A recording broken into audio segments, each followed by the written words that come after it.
to play the shitty games that suck ass. He'd rather have a buffalo take a diarrhea dump in his ear. He'd rather eat the rotten asshole of a roadkill skunk and down it with beer. He's the angriest gamer you've ever heard. He's the angry Nintendo nerd. He's the angry Atari Sega nerd.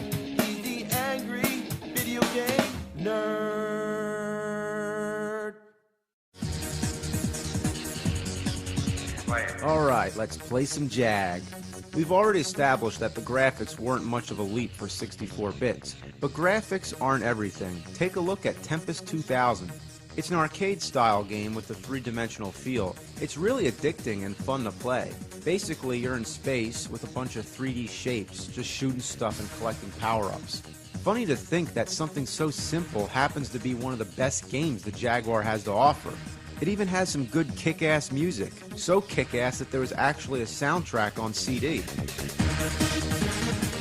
But what's this monster on the cover? Does that ever happen in the game? Let's check out Alien vs. Predator.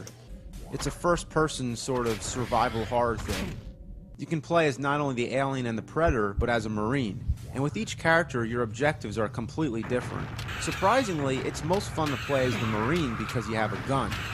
But with the alien and predator, you have to sneak up on people. Not much to say, but it's another memorable game on the Jaguar. Next up, the big motherfucker of first-person shooters, Doom.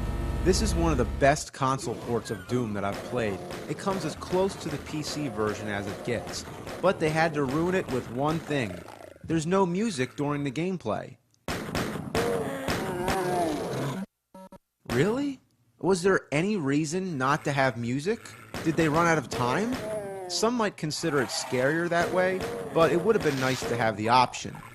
I call this one Silent Doom, so just put on some Slayer and you're all set.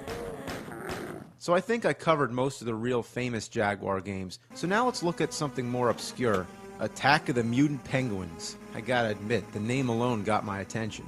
But what the hell's going on? From what I understand, there's a bunch of penguins walking around. They buy tickets and then go into a transformation booth where they become evil mutant penguins. And from there, they go to the Doom scale. Yeah, the Doom scale. They jump in the mouth and then appear on the scale. So you gotta stop the penguins by using a weapon, for example, a baseball bat. How do you get the bat? You gotta collect letters that spell the word bat. Where do you find the letters? Inside treasure chests. But how do you open the treasure chests? A key, right? No, gremlins. Yeah, you collect what they call gremlins, and supposedly you drop the gremlins inside the treasure chest and then it opens. But no, it doesn't open right away. It takes like 10 seconds. The more gremlins you use, the faster it opens. But it doesn't open, it like explodes. When you get the bat, you gotta kill all the penguins, but they don't die if you hit them. Instead, there's a bunch of power orbs that scatter all over. You gotta get all the power orbs to power up your bat so you can kill the penguins. But you only kill the penguins wearing hats because the ones that don't wear hats fight the ones that do wear hats. If the mutant penguins on the Doom scale outweigh the regular penguins, the Doom scale starts screaming and going apeshit.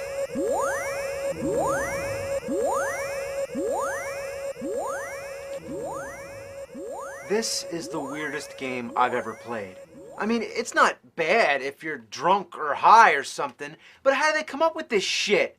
I got it. I could come up with a game like this. How about you're a shark and you gotta shake palm trees till trains fall down, and you put the trains in an apple, and then turkeys come and eat the apples, and then the turkeys go up waterfalls, and to get them down, you have to collect monkey butts. So you drop the monkey butts on power lines, and then...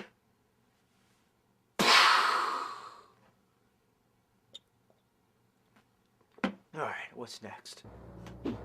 Kasumi Ninja. A fighting game, and a really bad one. Most fighting games have a character select screen. In fact, all of them have that, right? Well, not this one. Instead, it's got this weird first-person sort of thing. You walk around and touch statues to pick your character. It's so awkward. How did they fuck up something as easy as the select screen? Entering the combat zone. Even worse, when playing the one-player mode, you only get a choice of playing as two characters. You have to beat the other characters to unlock them. That alone makes it more of a pain in the ass than it has to be. The game itself is pretty much a Mortal Kombat clone, with every hit making pools of blood fall down, and it even has death moves. But it's also one of those games that wimps out by censoring the violence. You have to put in a parental password just to turn the blood on. Basically, it's just a 6-digit code. But what's the chance of kids not figuring out the code before their parents do? But once it's unlocked, you still need to set the level of blood. So in case you want there to be a little bit of blood, but not too much, like who the fuck cares? Just turn the goddamn blood on. The control is horrible. It's almost as bad as Shaq Fu. I'm not kidding. The attacks are sluggish, there's not much strategy, and you'll never guess how to do the special moves. You try everything, back forward kick, down forward punch, half circle back punch, you know, the typical stuff. But none of that works, so you gotta either maybe have the instruction manual or go on the internet to get the moves. You gotta hold the C button, like instead of down forward C, you gotta hold C while you do it. Why couldn't it be something more common? I think one basic important thing in any fighting game is being able to pick it up and play. And the special moves are ridiculous. Like, what is this? He shoots fireballs at his dick? Or maybe it's a gaping flame vagina? Who the fuck knows? Somebody was not right in the head. This game is fucking horrible. So how do you wash down the bad taste of one shitty game with another? Cybermorph. I already mentioned that this one looks worse than Star Fox, but let's give it a chance. Good luck. Where did you learn to fly? What's with this green face? It's disturbing. Where did you learn to fly? Stop talking to me. Where did you learn Freak. to fly? Where did you learn to fly? Every single time you hit something, it says that. Where did you learn? Knock it off. God, the mountains come out of nowhere. They just pop up, giving you no time to react. And when you die, it picks you up right where you left off. Sometimes I complain about games making you start back at the beginning, but this one literally puts you right back where you are. Imagine if in Super Mario Brothers you run into a Goomba and die. Okay, then what? Does it start you right in front of the Goomba again? Where did you learn That to voice fly? just never Where stops. did you learn to Shut fly? up. Where did you learn to fly? Where did you learn to fly? Where did you learn Come to on! fly? That's enough of that. Where did you learn to fly? Oh, gotta get out of my head. Where did you learn to fly? Where did you learn to fly? Where did you learn to fly? Oh, I gotta get out of my head. Where did you learn? I gotta get out of my head. Where did you learn to fly? Stop! Where did you learn to fly? Oh shit! Oh shit! Where did you learn to fly? Where'd you learn to be an asshole? Jaguar, I've had all I can take. You're the most fucking... Did you just growl at me? Oh god!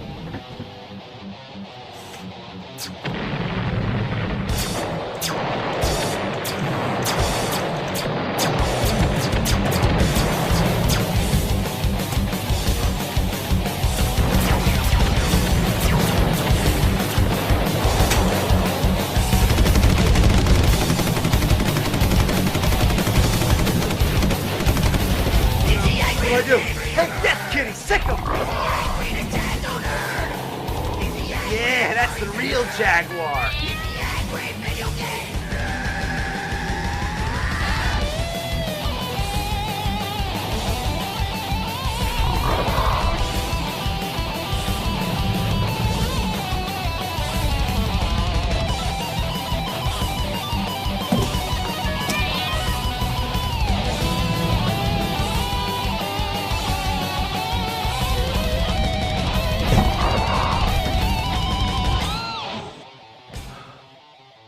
Well, okay, we played a few Jaguar games. We played a sports game, a side-scroller, a first-person shooter, a fighting game, a racing game, and a flying game.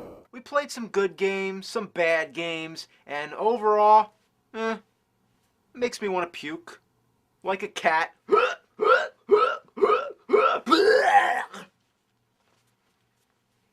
And then what do? They make a CD add-on. Yeah, the fucking Jaguar CD.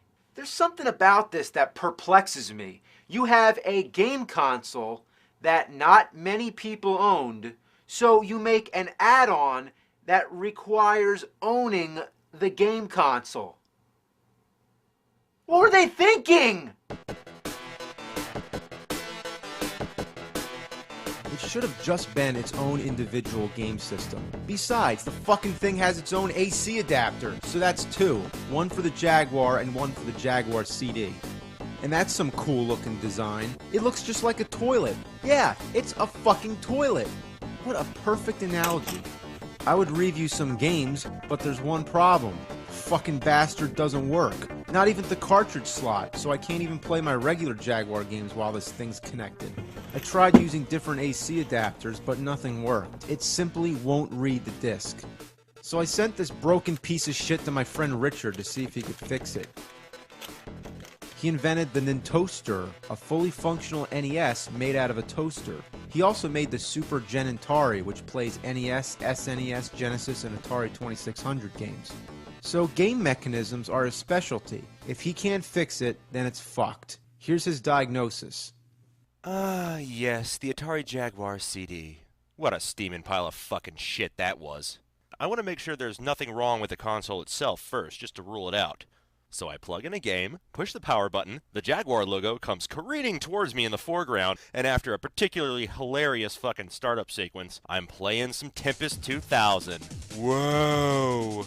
So now I know there's nothing wrong with the console itself. Time to move on to the CD unit. So I plug it in, hook up the additional 47 cables that came with it, push the power button, the logo comes careening towards me in the foreground, snarls, and the red screen of death indicating a connection problem. So, the first thing I did was deep clean every single contact point on both the console and the CD unit. I turned it on, red screen. Then I went back and made physical adjustments to every contact point in both the console and CD unit so it'd make a more solid connection. Turned it on, red screen. Finally, I just said fuck it and directly wired those two sons of bitches together, completely bypassing any and all cartridge ports and ruling out the remote chance of there ever being any kind of connection issue between the two systems. I turned it on, and guess what? Red screen! So at this point, I pretty much just gave up and shipped everything back to him, along with a Pong machine, which pretty much just says, I'm sorry, man, this thing is just too shitty for me to work on. I think between the flaming fuck you middle finger red screens and getting snarled at the same time, this machine has become self-aware and does not want to be repaired. That is my diagnosis. Richard out. Well, thanks for trying. And thanks for the Pong console. Would you believe that a 30-year-old Pong console attached to a cell phone adapter would work, but a cutting-edge snarling Jaguar doesn't? There's something wrong here. And you know what? I blew $250 on this thing. So, you know what I did? Bought another one. Yeah. And guess what? It doesn't work either. So that's about $450 total I blew on two dead Jaguars. And these things are rare, so when the only two that I can manage to get my hands on just don't work, that leads me to believe that these things most definitely are self-aware. They don't want to work. You can't make them. They just refuse to be reviewed. And I've never had that happen. So, the end. I gotta take a shit.